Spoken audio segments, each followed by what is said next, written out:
Hey guys, welcome to Kiram Gaming for another fantastic tutorial video. This tutorial will cover automation of picking up bales from a field using COURSEPLAY and AUTODRIVE. As of the time of the recording, I am using COURSEPLAY version 7.2.0.5 and AUTODRIVE version 2.0.1.0, which are both available on the Mod Hub. I'm also using Markthor's Object Storage Enhancement mod for the purpose of storing the bales.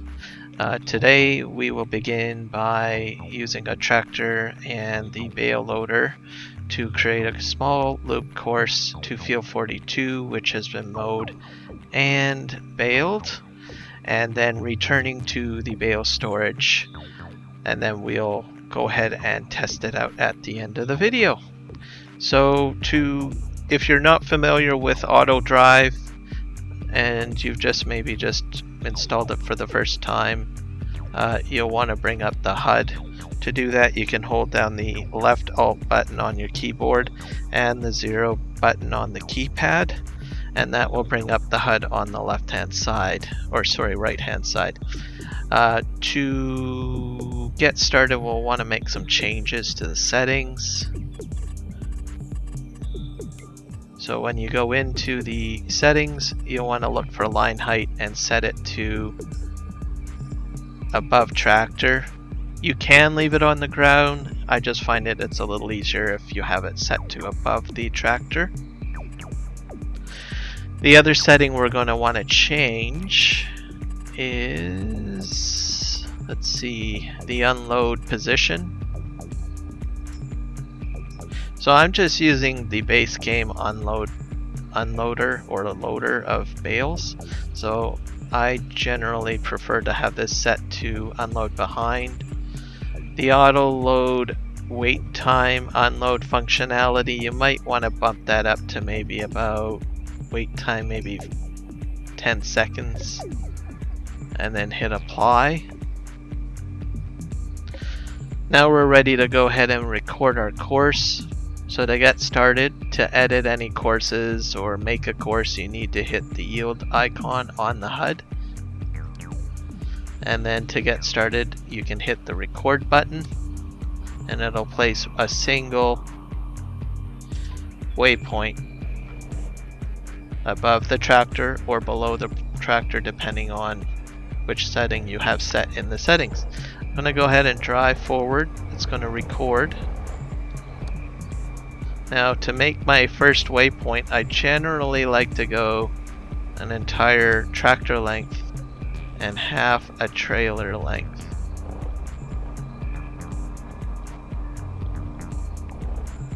For my waypoint for storage. That should be good. So I'm going to name it. To do that, there's a little Google placeholder icon with a plus sign circle. Press that, you can insert a target name. We're going to call this storage. You can name it whatever you wish. Hit OK. Continue driving. So we're going to have to make our way over to field 42, I believe. So we're going to just sort of spin around here. You can make your course any way you wish. So we're going to go down here.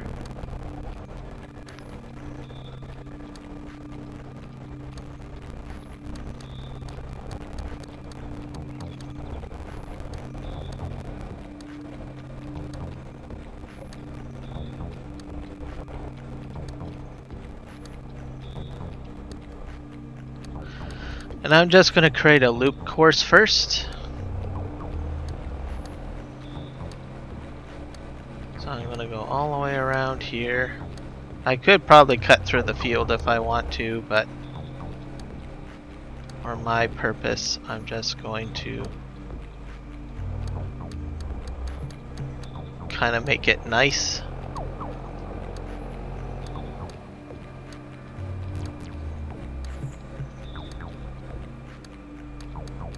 And this is a one-way directional course.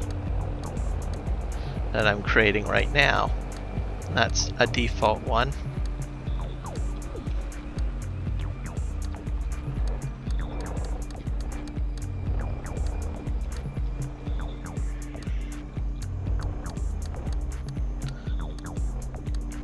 And I'm going to stop there. I'm going to stop recording, so I'm going to click on the recording button.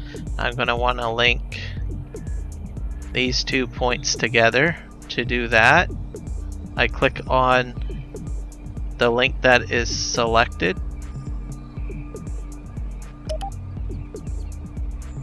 And then I click on the intended directional link, which is over here.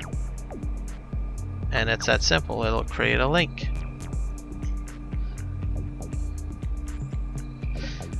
So now we want to create another course and link it to the loop course for the intention of entering into the field. So we'll be creating a bi-directional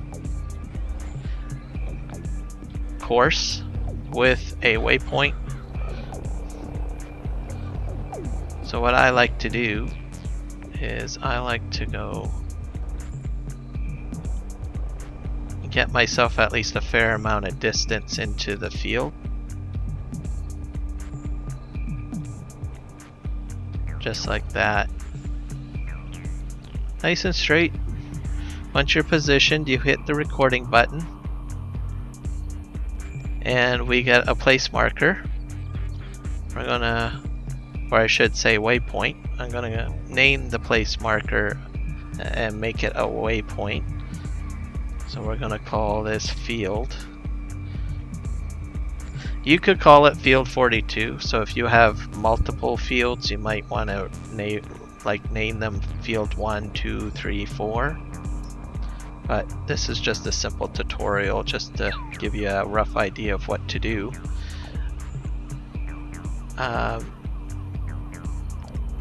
Actually, I'm going to make this a bi-directional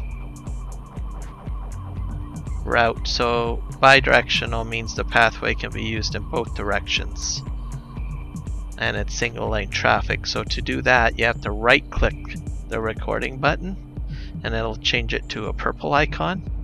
So I'm going to just drive forward.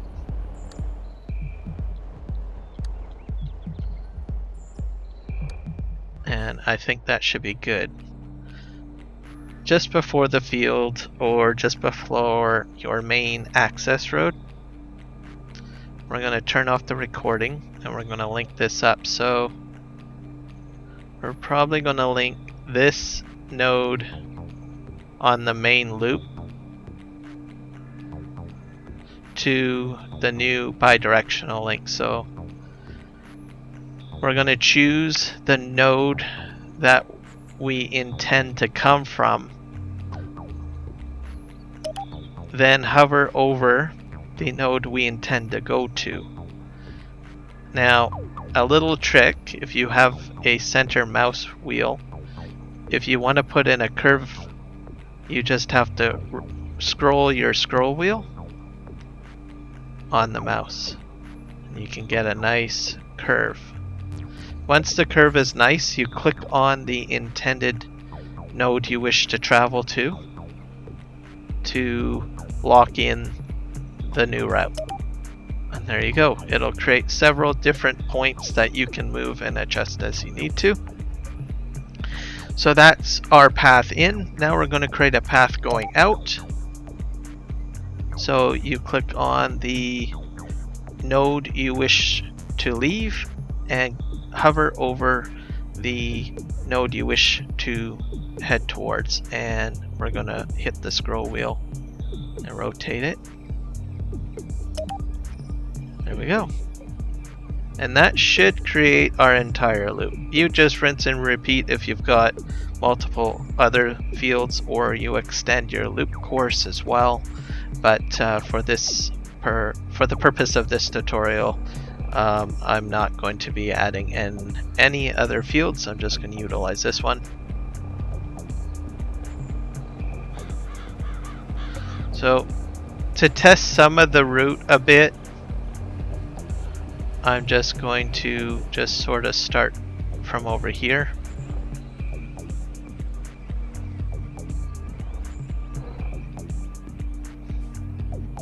Now we want to bring up the COURSEPLAY HUD. To do that, hit the delete key on your keyboard. I'll bring it up on the bottom. And we can close out the edit functionality.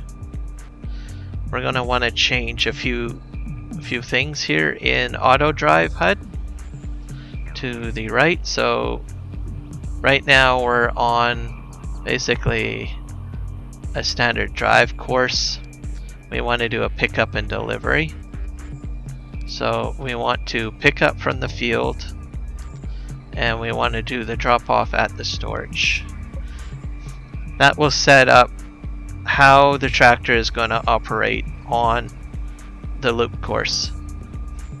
Once it gets to its destination, we want to have it hand its functionality over to COURSEPLAY, and there's a small little C icon on the AUTODRIVE HUD that you want to press. That way it will know once it reaches its destination it can hand it over to COURSEPLAY to do the pickup. We're going to go ahead and turn on AUTODRIVE, which is the turn on or power button on the AUTODRIVE HUD. So it's going to start driving.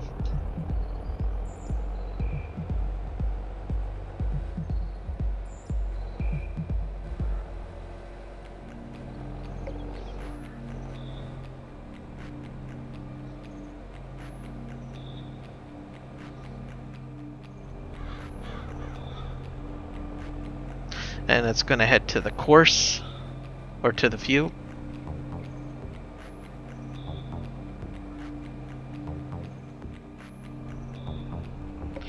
Once it gets to the field waypoint, it should kick in COURSEPLAY.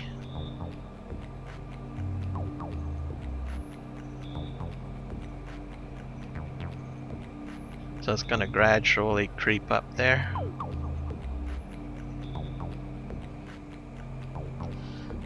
And now it hands the functionality over to COURSEPLAY for pickup.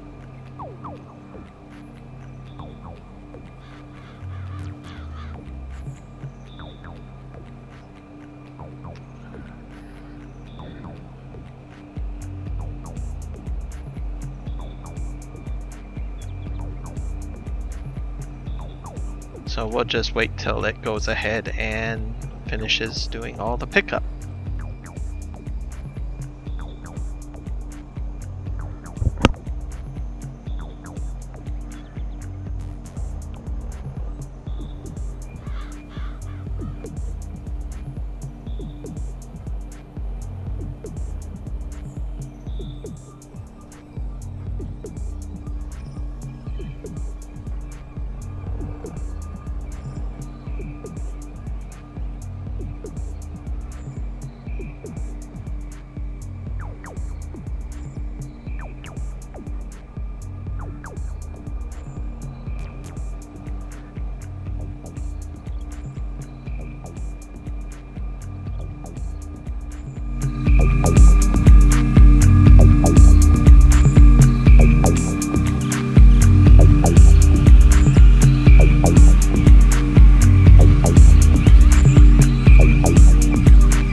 So as you can see, it's picked up all of the bales using COURSEPLAY. COURSEPLAY has handed functionality back over to AUTODRIVE, so the tractor is now returning to the field waypoint, and then it will continue from that course onto the loop course to head to the bale storage for unloading.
Now we're approaching the bale storage. It'll reduce speed as it approaches the waypoint. We're unloading. The arm has no collision when it's in that raised position, so you can make it get a little closer. It's going to inch closer and closer to the waypoint, and then it'll begin the unload sequence on the trailer. So it's kicking that in right now. You might have to adjust your waypoints if you are using a square bale trailer, as some of them act a little bit differently. They'll raise up maybe off of the trigger, so just be mindful of that. So it's just unloaded, so it's going to fold up the trailer to put it into a traveling transport position, and then it's going to continue on back to field, and it should detect that there's no bales on the field. I currently have AUTODRIVE set to an infinite loop. You could easily go ahead and set it to 1 or 2 cycles if you know how many bales are on the field. So it's going to go on there onto the field. It's going to hand it back over to COURSEPLAY momentarily, and COURSEPLAY should give a notification saying that the work is complete.